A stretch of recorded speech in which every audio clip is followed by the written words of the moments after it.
Welcome to your first day. Super easy task to get you started. Just clone our repo. It's only 47 gigabytes. That sounds like a lot.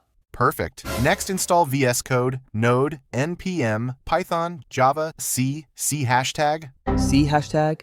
and make sure your IDE is somehow compatible with quantum computers. What?